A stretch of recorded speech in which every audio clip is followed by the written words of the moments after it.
Your source for everything paranormal. Para-X. The views expressed and the opinions given by the individual host and their guests do not necessarily reflect those of Para-X, its affiliates, or its sponsors.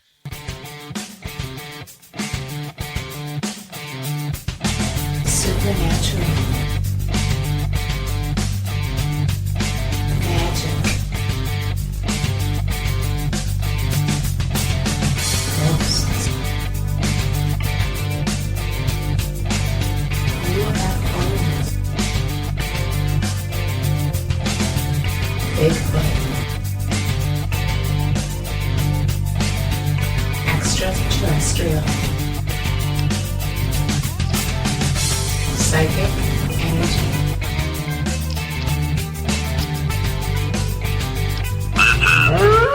The Calling. Good evening, everyone.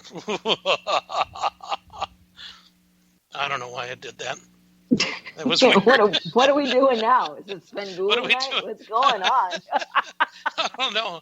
I just felt a little tickle to do that. You got the wrong show, Jerry. Yeah, that's true. That's true. So tonight's just going to be Willow and I. Kimberly's not feeling too well, so she decided to take the night off. So if everybody can send her a little magic, a little healing, no tequila, just magic and healing, and then she'll be back on next week, which is good. So, right, Willow, you've not sent tequila, right? No, I did not. I sent healing, no tequila. Okay, all right. She's fresh out, yeah. She's going to be mad as heck. Heck. Because she didn't get the tequila? Yeah. Oh. I'm more of a wine drinker myself. So I don't really drink. I mean, if I did, it's like Windsor Sevens, but, I'm too drink Jer. That's it. I feel like my head is going to explode, my teeth get numb, and I giggle a lot. Oh, that ought to be interesting. Yeah, I live in New Orleans. We do drink here. It's New Orleans. Don't you guys drink there? You just don't. No, we don't drink here. We drink. I drink wine. That's about it. So, or champagne. I do like my champagne. My poinsettia is my favorite. Champagne with cranberry juice. It's called a poinsettia. Oh, I never heard of that. It's very good. I was a bartender. I've heard of mimosas. Yeah, we'll just switch it. Yeah, you switch out the orange juice and you put cranberry juice in it. It's pretty. Yeah. It's pink. It's pretty. It's pink. Pink. Yeah. Okay. Yeah. So tonight's show is going to be about, what do you call it again? Precognitive dreaming. Precognition. Premonition. I can't say that word for nothing. But you know what? I was able to write it. That's good. Yeah. Writing is good, Jerry. Spelling is even better. Because I've seen people write, but they don't know how to spell, and I got to figure out what it is. So, there you go. Like, what the hell are you trying to say? But one thing I want to talk about just for briefly is next month is supposed to be this thing from the government talking about the UFOs. Yes. And I think that is extremely interesting. I mean, ever since I was a kid, the government's never really said there is such things as UFOs or anything like that. And again, going back to the story that, I've told you guys many times about having some photos of an area where there was a UFO. It was on a lake called Lake Mobile back in the 70s and middle 70s, I do believe it was. Anyway, so I had some of those photos, and Mom helped me put some other newspaper clippings from Bemidji Pioneer and all that stuff into a big envelope, and we sent it. And we didn't get it back for 6 months later, I think, is when we got the envelope back that's had, no such zone, no such address, no such department, all that other stuff. I mean, just marked up something fierce. But yet when we opened it up, those photos were not in there. Neither were the the articles and stuff from the Bemidji Pioneer newspaper, which, that actually scared Mom.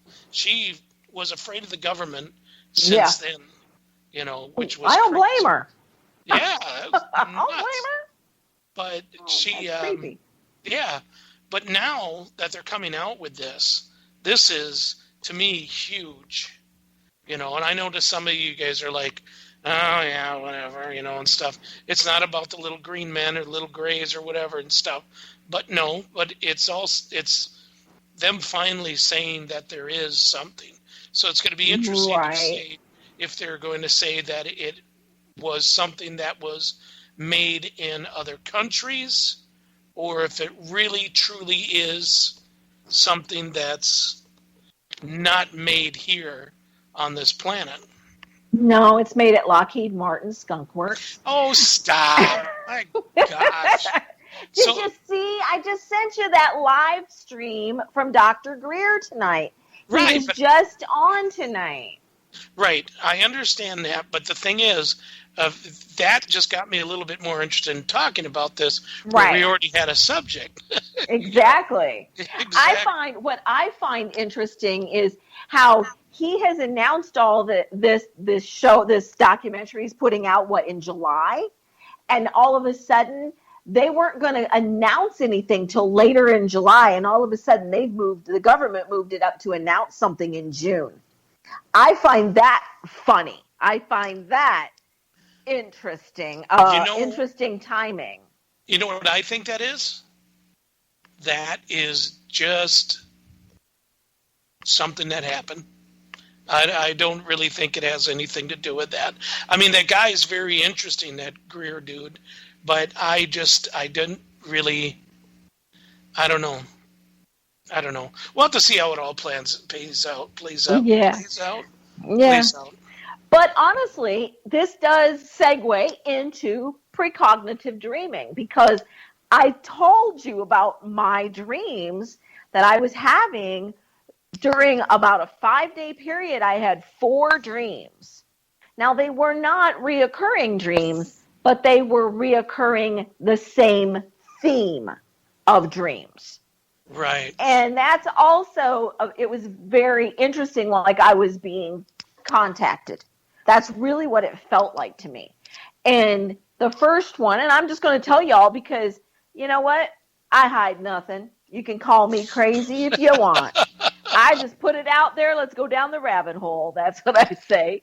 But the first dream I had, it was daylight. I was in like a major city.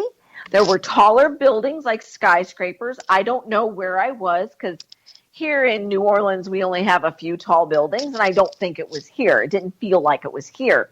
People are all walking around just doing their normal thing. I look up in the sky.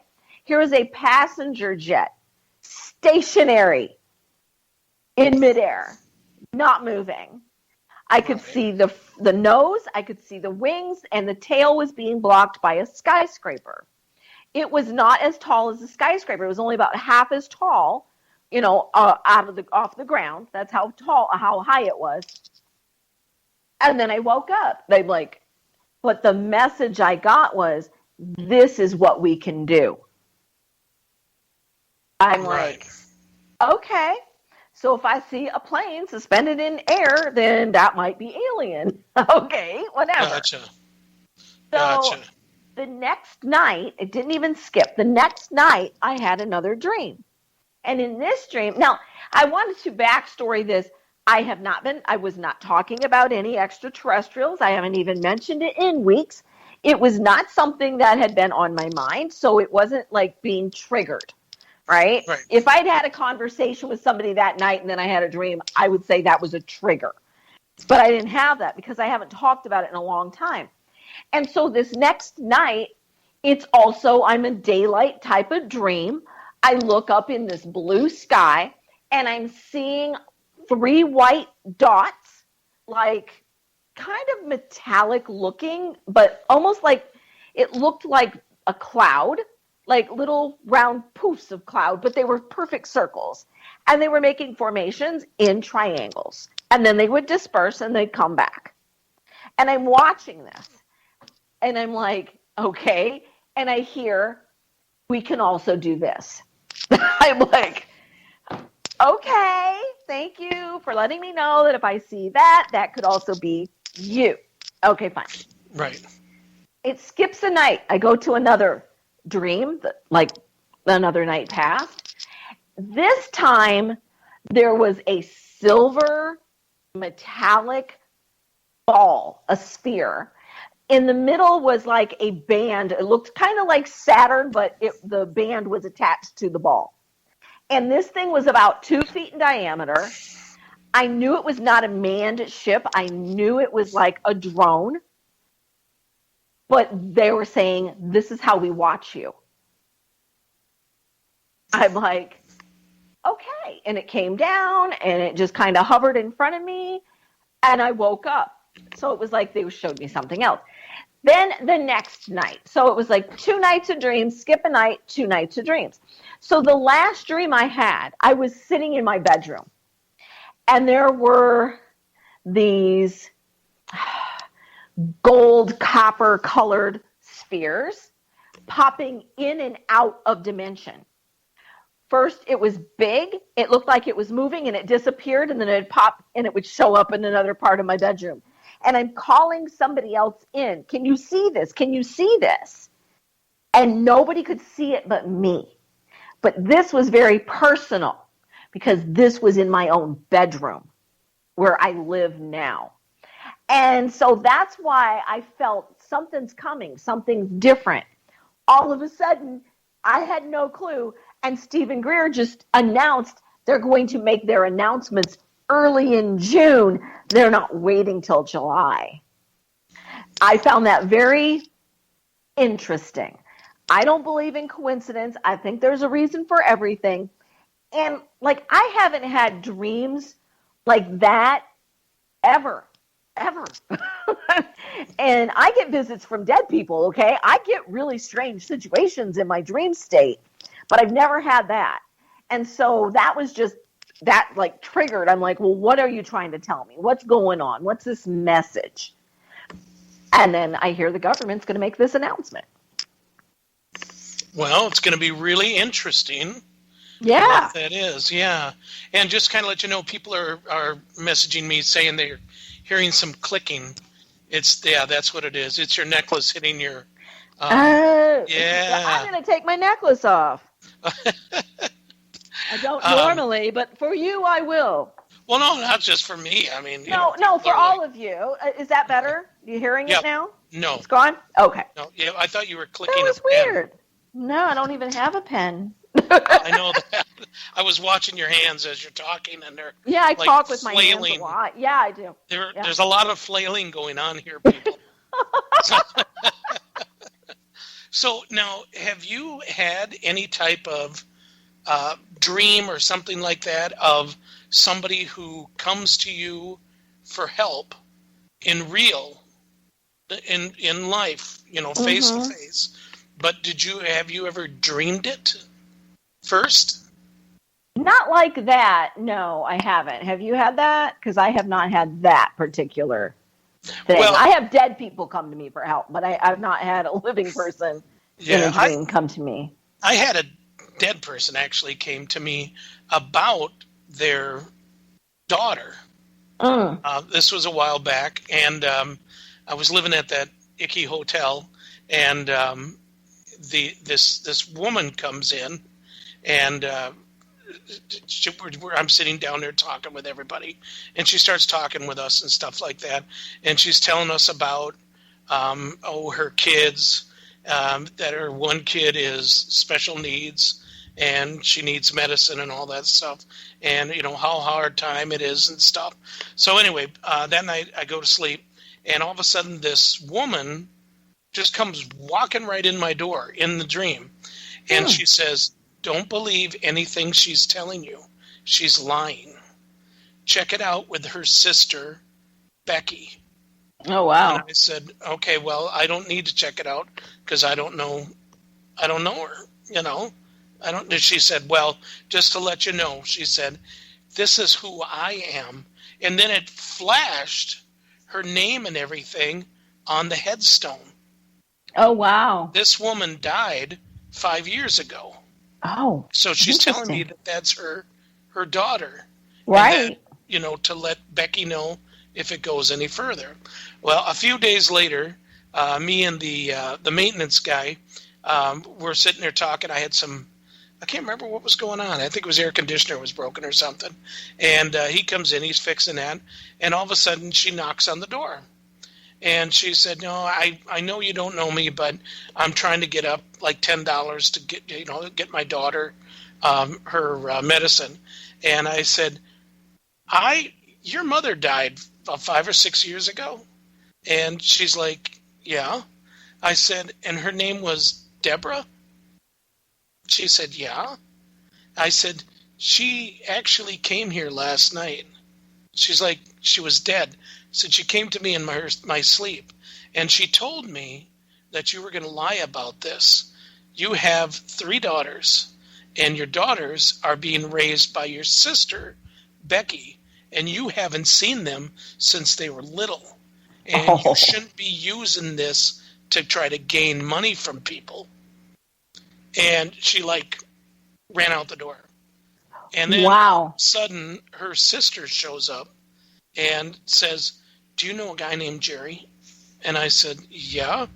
I said, what do you need? She goes, he had seen something of my mother. And I said, you're Becky. And she's like, yes. I said, I'm Jerry. And she said, what did you see? And then I told her about it. And she was floored that, number one, her sister was trying to pull some crap like that. Right. Yeah, which they 86'd her from the hotel for doing that kind of stuff. They don't want to be known for that. And we got to be good friends. Well, then Becky and we got to know each other, friends on Facebook. She's just a nice person and stuff. And then her friend, because they were having problems in their house. And so anyway, went over there to their house, did a clearing of the house and everything, which is a different story. But then she calls me up about a month later, and she said, I need you to help me. And I said, with what? And she said, my friend didn't make it to the bar last night. No one can find her. Can you help? And I said, I don't want to do this. I don't know what it is, but that place really brought things out. And all of a sudden that night I had a dream. And the dream was that I'm in a car. It's a red car. I'm driving. And since it was, close to wintertime and stuff, well, it was close to wintertime, there was a early snow, and her car went off into the lake, and she had been drinking. And her chest started caving in. She couldn't breathe. She was choking. She was freezing.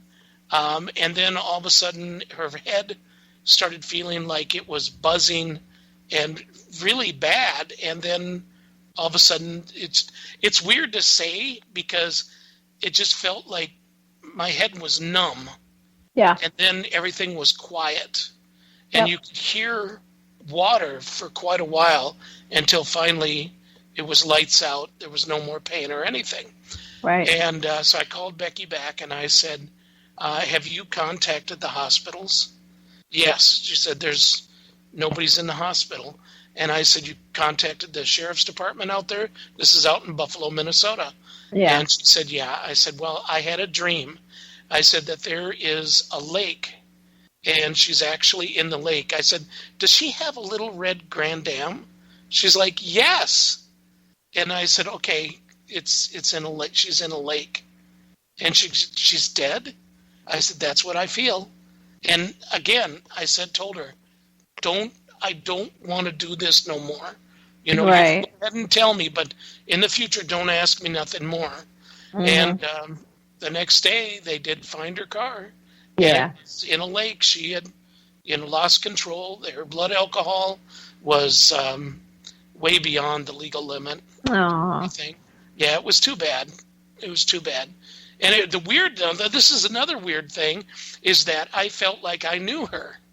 Oh. And then when I knew her name and I looked it up on Facebook, She was actually the ex-wife of a friend of mine.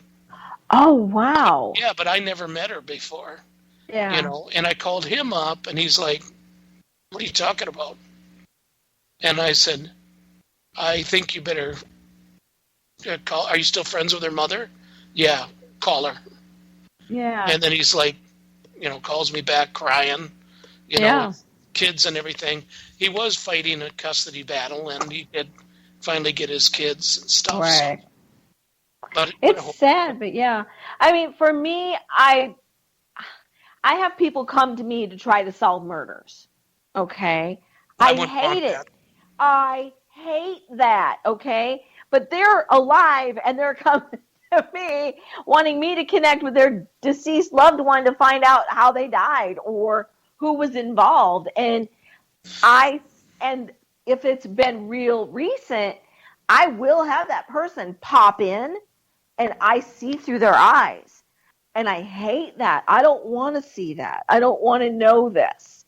There was a young male who was shot here in New Orleans.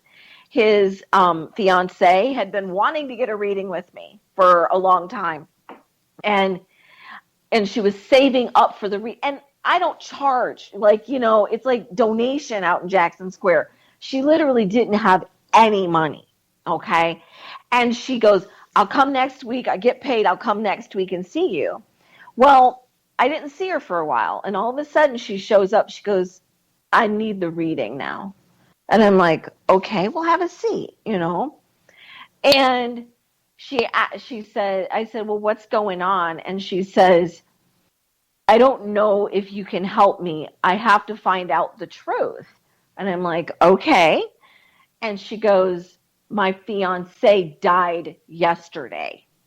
And I'm like, "Oh, shit." I'm like, I don't know if I want to do this. She goes, "Can you tell me who did it?" And I'm like, oh. So I go, "I don't really like to do that, especially in Jackson Square. That is not where I do my medium work. I don't like to do it there." And sure enough, he popped in immediately. He was standing next to her. He pops right into my head. And he shows me this guy wearing this red shirt. And he shows me the handgun pointing at his face. And I see the guy's face. And I describe the guy's face. And the gun goes off. And all I see is the flash. And I'm back. Wow. So I literally saw his last moments of his life. And I described the guy. He didn't give me the name. It was misidentification. The guy shot the wrong guy. He thought he was going after somebody else. The guy, yeah, it was this guy's friend, but it wasn't him. He shot the wrong one. And I described him to her. She knew exactly who it was. Wow. So, but I couldn't do anything about it, Right. You were saying that you don't like to do that kind of stuff out there in Jackson Square. Yeah, I don't. Why?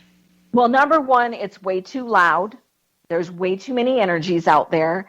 I put up pretty much a nice protection wall around me out there. Where I sit in Jackson Square is where they have the gallows, the guillotine, all of the French with their torture, the firing squads. Everything is in Jackson Square, where they now have the Andrew Jackson statue. That was the city square, the town square from the 1700s and 1718 when they set up the colony here in New Orleans. So it has been under French rule and Spanish rule and French rule again and Spanish rule again. And it was all like that up until 1851 when they put the Andrew Jackson statue in there. And it went from being the Place des Armes, which was the town square, to Jackson Square. And they changed the name. Wow. So I don't like it, and I go in there very seldom. I don't like it. I have anxiety attacks in there because of all the people that had to watch their loved ones. It's not the people that are dying. It's literally I'm feeling the loved ones watching in horror and no control over protecting their loved ones who are being killed, tortured, whatever. So it's for me, it's hard. That's why I put up a big big protection out there, and I don't like to do medium work out there. It's just, and it happens, and I still do it. I just don't like to do it. Right. Wow. I'll be darned. So, Yeah. So you just, that's weird. So now, but you're on the outside of it, aren't you? I am, but that gate does not stop the spirits from coming through. I've had them walk right up behind me. Gotcha. What's the craziest thing you've ever been asked? The craziest thing I've ever been asked? Can you tell me about this stuffed, nasty-looking toy squirrel? What? Yeah, I do psychometry. So I had somebody come all the way from Florida with this nasty little stuffed toy that was a squirrel originally, like from the 1940s. This thing was gross. And they went, "Can you tell us anything about this?" Well, I told them all about it. It was a child's toy. He was a little boy. He was being farmed out. I saw a big farmhouse. I saw a giant tree with big old gnarly roots. And he used to sit on the roots and play there with this toy. It was the only toy he had. It was the only friend he had. And he was like 4 or 5 years old. He was just a little kid. And his family couldn't afford to take care of him. And they were shipping him off to be farmed out like they used to do the kids. And he knew that he couldn't bring his toy with him. And he knew if he left it there, his family would throw it away. So he took off one of his socks and he stuffed this toy in it. And he pushed it in underneath the roots of the tree. And I said, he never came back. I said he died at a young age from a childhood illness, and he never made it back to get the squirrel. So he's attached to the squirrel. That was his only connection, his only friend when he was alive. It was such a sad story. And I asked them, I said, well, where did you find this? Well, they had bought property in Florida. There was this big old tree with these big gnarly roots. When they were clearing the property, there was a foundation of a large farmhouse. They were building their house on another part of the land, but they were clearing it and cleaning it. And they found this stuffed in a sock in one of the roots in that tree. Gosh, wow. So, okay, yeah. I got off track there a little bit. Okay, let's get back over to the dreams, stuff like that. I didn't mean to. It just something just kind of popped in my head all of a sudden to ask about that. And somebody making toys out of dead squirrels. That's no. It wasn't. It wasn't an actual squirrel. It was like a stuffed toy shaped like a squirrel. Okay, I thought but it was. You could see it was like handmade. You know what I'm saying? It was like handmade by grandma or mom or an aunt. That's what it looked like. Gotcha. But it was filthy. It was slimy. I'm like, oh. Yeah, it was gross. Yuck. Okay, Yeah. Well, we're going to take a break. And when we come back, we're going to continue our thing on dreams. And so we'll be right back in just 2 minutes. Geek ladies Sean and Victoria from Exploring the Paranormal with Geeks Paranormal are at it again with another amazing season full of paranormal celebrity interviews with amazing guests and stories of haunted locations and so much more. You will hear it first on Para X. Tune in Wednesday nights, 8 p.m. Central. You will not be disappointed.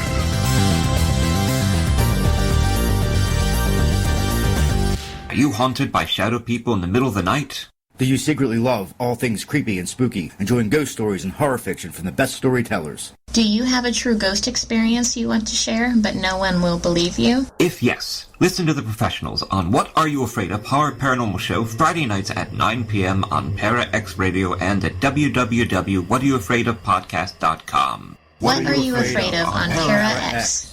Our creepy and demented hosts are on call to provide you with all your spooky needs with true ghost stories, interviews, indie music, and new horror fiction. We are ready to scare you. Para X.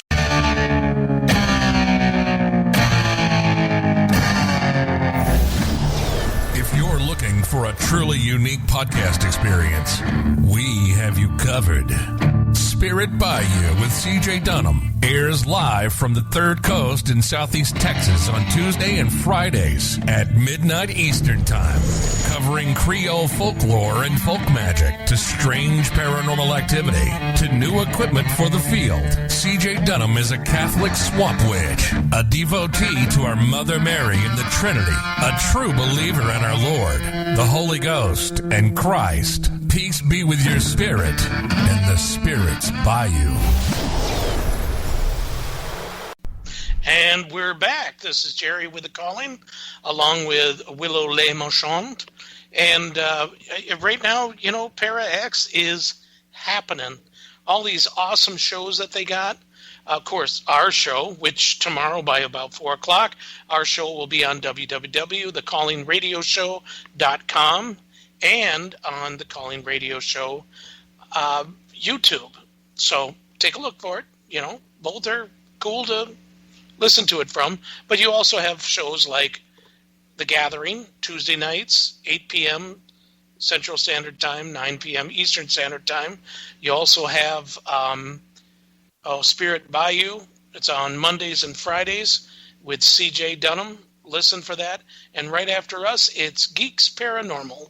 And so just stick around for them. They're pretty cool. So anyway, we're back with Willow. And Willow, here's a question from Steve B.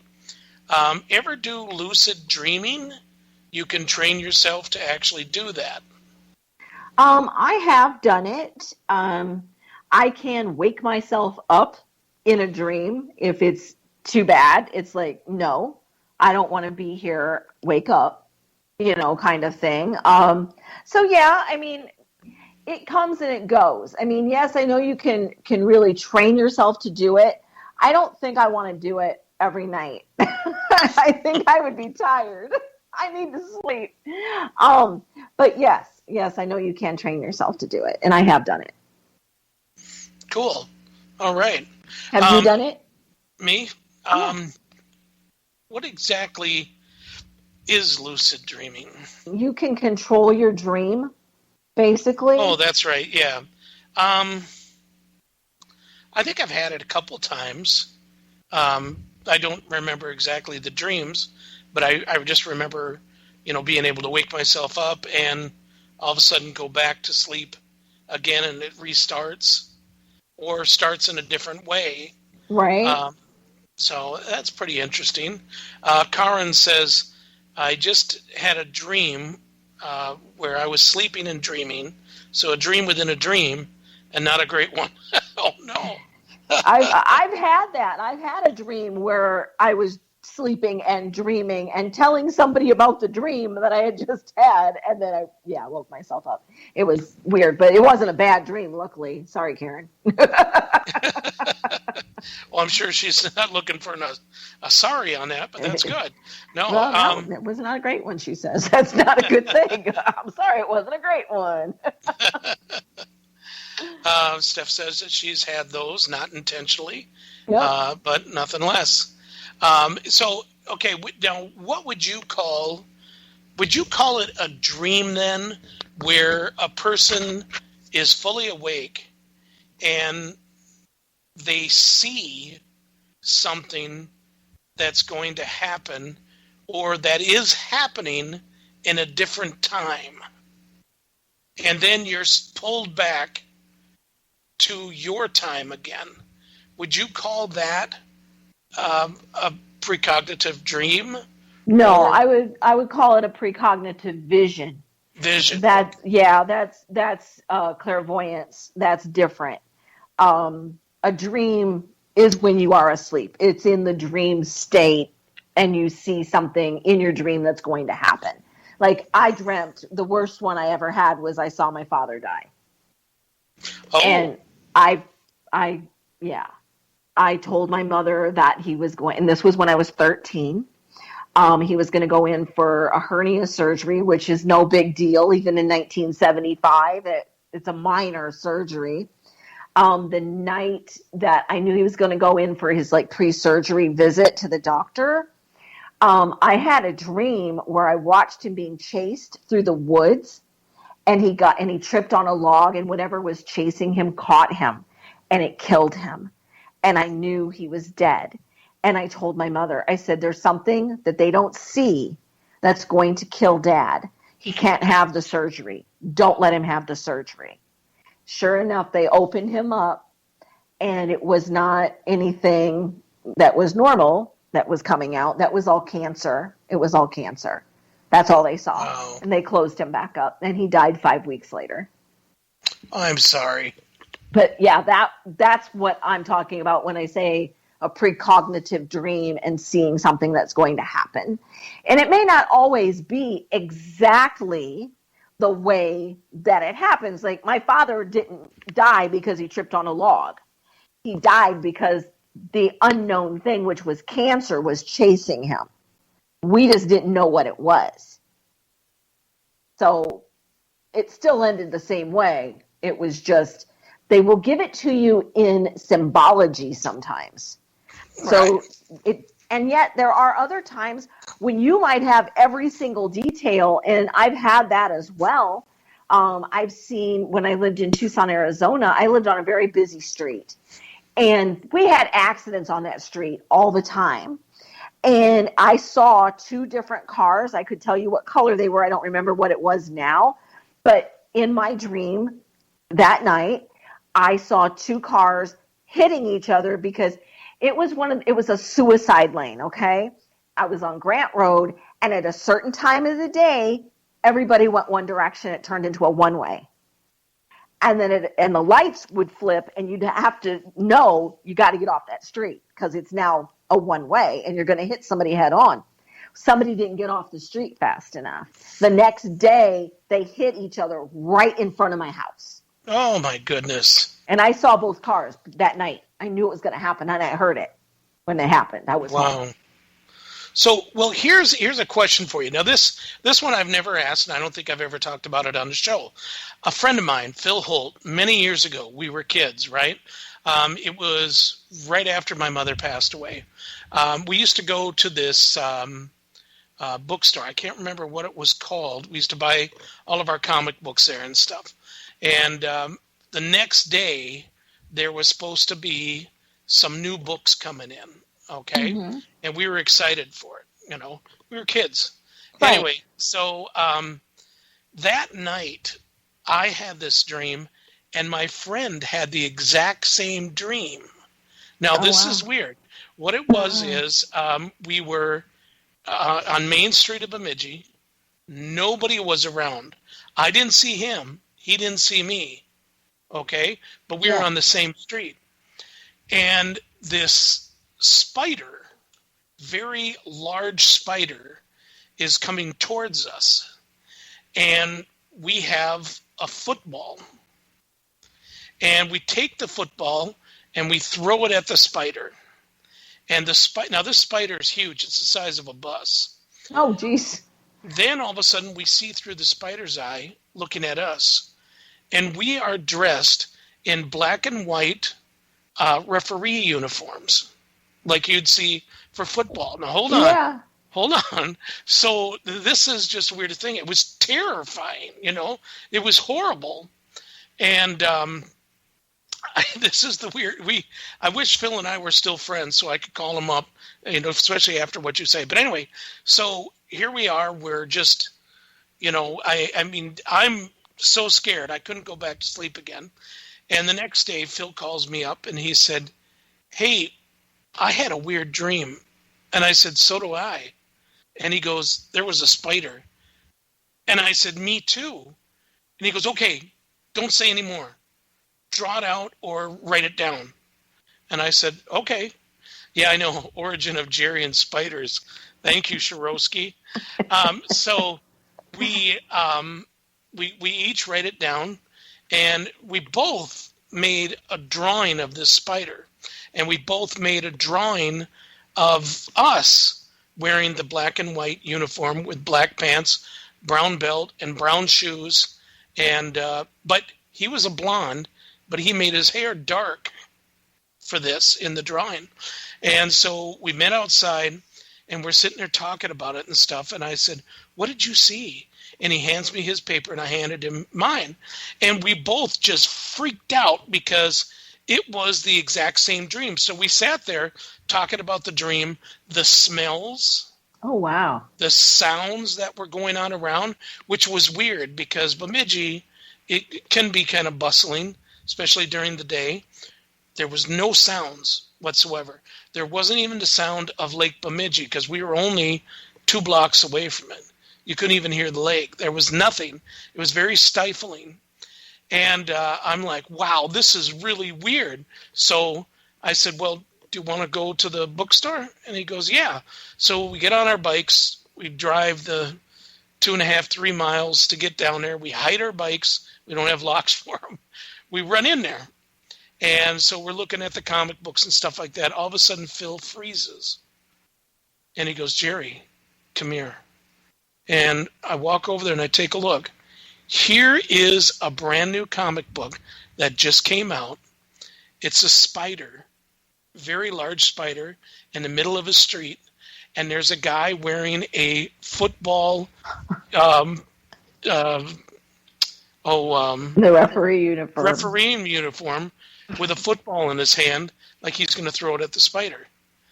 And we both freaked out. I wanted to buy it. He wanted to buy it, but we didn't want to touch it. You know, because you think about all this stuff, and it was all the stuff that my mother had me, believing, and with things that I seen and her able to do and stuff like that was really freaking me out, And it was, I just wish now I could find that. It was a very thick comic book. I wish I could find that, Interesting. But I've looked online, many times, but it was really freaky. Really freaky. Yeah. So what do you think that all means? I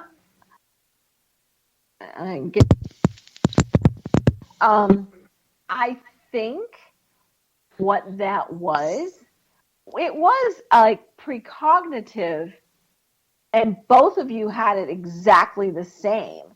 But I find it interesting. It's almost like jumping dimensions, jumping into the author's head, into their psyche, because they're the ones that made the comic book, right? I don't know. It's very interesting. I'd have to think about that one. But I really feel it was not a bad precognitive dream. It was just something that you were both going to see. And unfortunately, you were both in the comic book.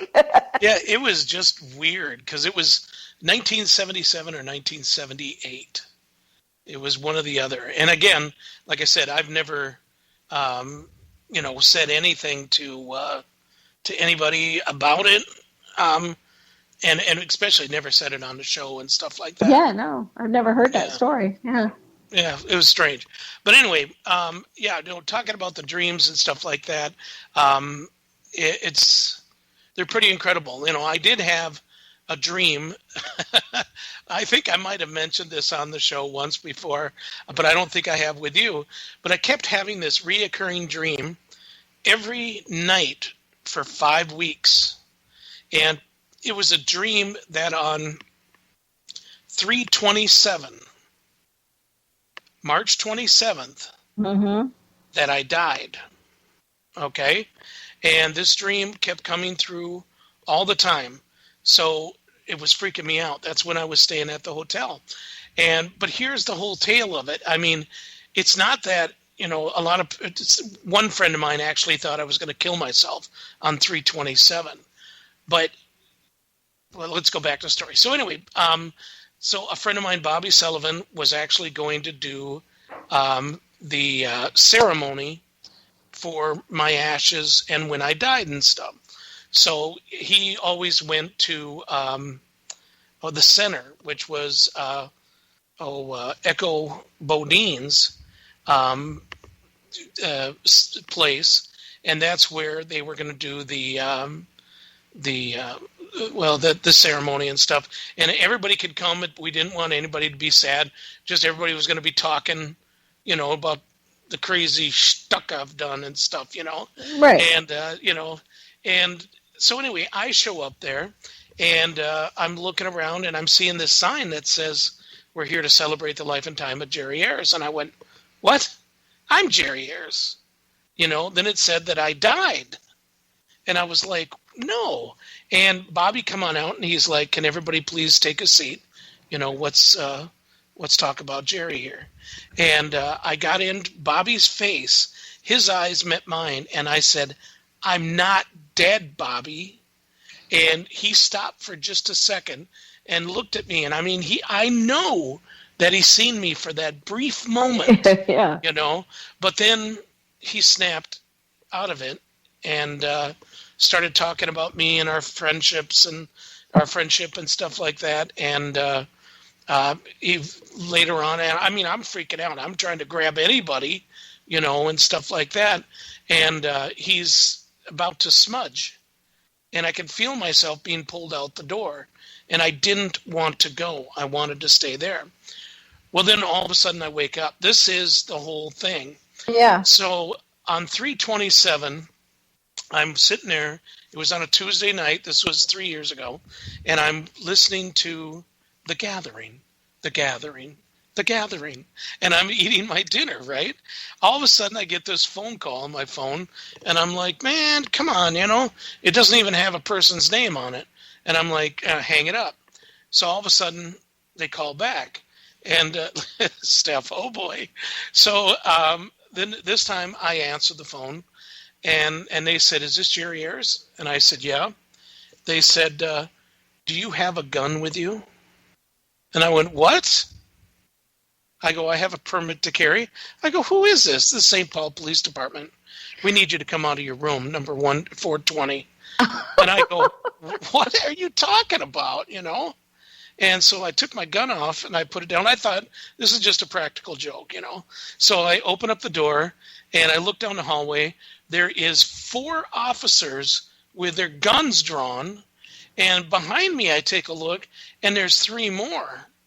And I'm like, with their guns drawn. I go, what in the heck is going on?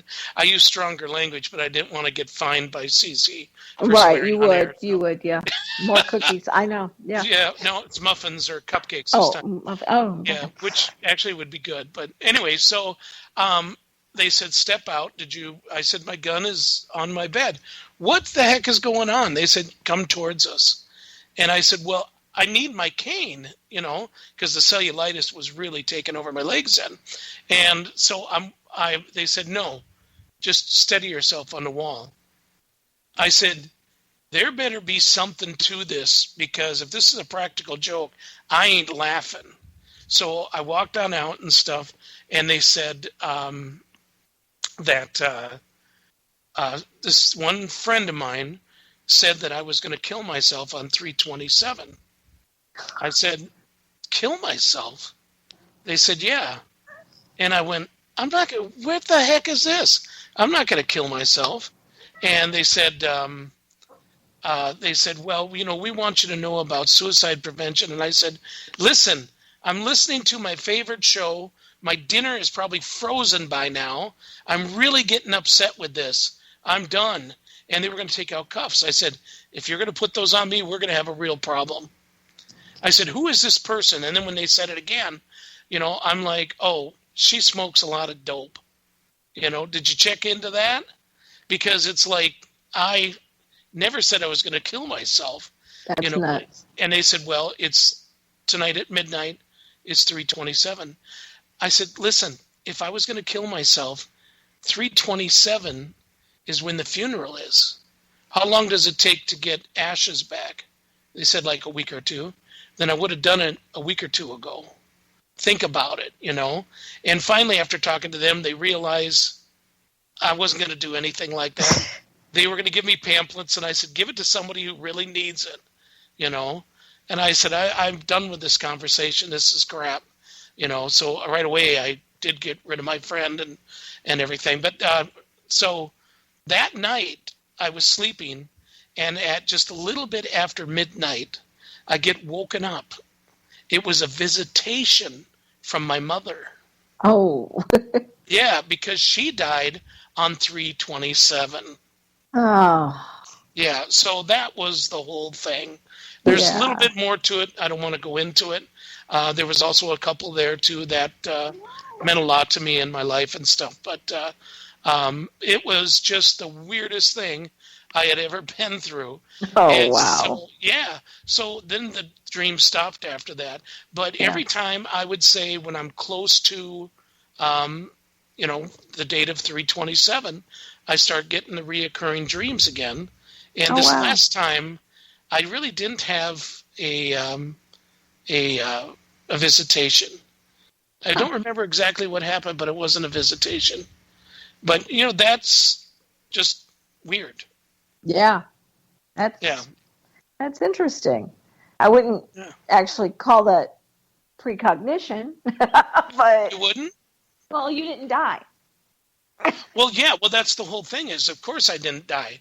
That's Right. where, you know, that in the dream that I would have died two weeks, a week or two before. Right. Yeah. You know, yeah. That was just very strange. That is strange. Yeah. So now there's a giant spider. I'm getting visitations. I don't think it's alien. No, Oh, mine that are was alien. That one is right there. Your ghost kitty. No, he's really solid and very large, and not really a ghost. Well, he's right, Maurice? He's a Russian blue. Yes. So he's huge. a ghost kitty. Yep. Taking over what Bobo used to do for the gathering and for the calling. Yep. So, okay. So, are we interviewing your cat? I don't know, but he is mouthy, isn't he? He's really mouthy. I know. Steph says, sounds like Little Bo. Looks exactly like Little Bo, but maybe 3 to 4 times the size. That's a male, right? Yeah, Maurice is 18 pounds plus. Wow. Bo, I think, was like 6 or 7 pounds. Yeah. She was a model. She would walk like her stuff didn't stink. Oh, Maurice is quite different. He does have a very large, long name, Professor Maurice Stinklebottom. He told me his name the day I adopted him at the SBCA, but he is not very graceful. He's a big clod, and we love him. He's a big lug. Well, he's a very pretty cat. And mouthy. God, you just headbutted your cat. Yeah, we do that a lot. He does it to me, so I do it back. Okay. Yeah.